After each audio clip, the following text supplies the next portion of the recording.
विदर्भाचा सांस्कृतिक वैभव समजल्या जाणाऱ्या मारबत उत्सवाला सुरुवात झाली आहे। मारबत बडग्या मिरवणुकीमध्ये काळ्या पिवळ्या मारबतींची भेटीचा क्षण सर्वात महत्त्वाचा समजला जातो। इतवारी जवळच्या नेहरू चौकामध्ये पिवळी मारबत पोहोचल्यानंतर काळ्या पिवळ्या मारबतींची भेट पाहण्यासाठी हजारो जणांची गर्दी असते।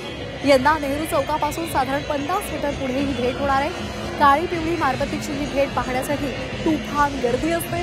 दोन्ही मारबतींची भेट झाल्यानंतर त्या पुढे मार्गस्थ होतात। पिढा पिढा घेऊन जागे मारबत अशा घोषणा सुद्धा यावेळी दिल्या जातात। दोन्ही मारबतींच्या भेटीच्या वेळेला हा सुंदर असा क्षण सोहळा सर्वांनाच अनुभवता येतो। तत्कालीन समस्या, अनिष्ट रूढी आणि सामाजिक प्रश्नांचे वेध घेणारे मारबत आणि बडग्या या मिरवणुकीमध्ये घेण्यात येतात। तर या संदर्भात अधिक माहिती देत आहेत आमचे प्रतिनिधी अमर काणे। अमर, सध्या सुंदर असं दृश्य नागपूरकरांना अनुभवता येते। अगदी बरोबर आहे। पिवळी मारबत ही प्रस्थान ठेवलेलं आहे, त्याची मिरवणूक निघाली आणि काळी मारबत सुद्धा आता बाहेर पडली आहे। आता नेहरू चौकाजवळ जो पारंपरिक दोन्ही मारबतींची भेट येते, हा क्षण पाहण्याकरता हजारो लोक जमा होण्यास सुरुवात झालेली आहे। खरं तर ऐतिहासिक हे सगळं असतं। 145 वर्षांची संपूर्ण इतिहास आहे पिवळी मारबत आणि काळी मारबत। पिवळी मारबत ही देवीचा अवतार समजण्यात येते, काळी मारबत हे दुष्टवृत्तींचं प्रतीक म्हणून ओळखण्यात येतात आणि गेले 145 वर्षापासून अव्याहतपणे हा संपूर्ण मारबतोत्सव देशात एकमेव म्हणजे नागपुरात होत असतो। अनेक बडगे सुद्धा निघणार आहे।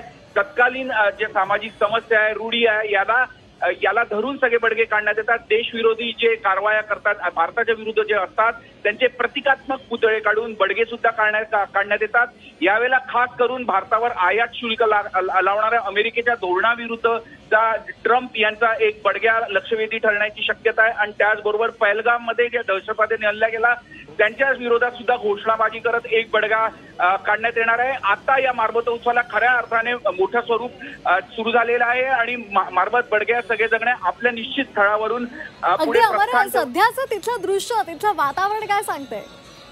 अजून मारबती मुख्य नेहरू चौकापाशी पोहोचलेल्या नाहीये, पण आतापासून लोक गच्चींवर चढलेल्या, अनेक ठिकाणी चढलेले आहे। तरुणाई मोठ्या प्रमाणात बाहेर आलेली आहे आणि जल्लोष संपूर्ण सुरू झालेला आहे।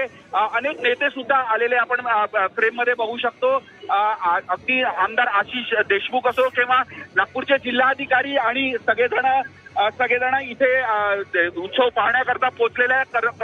परदेशी पर्यटक पण अनेक जण पोहोचत असतात।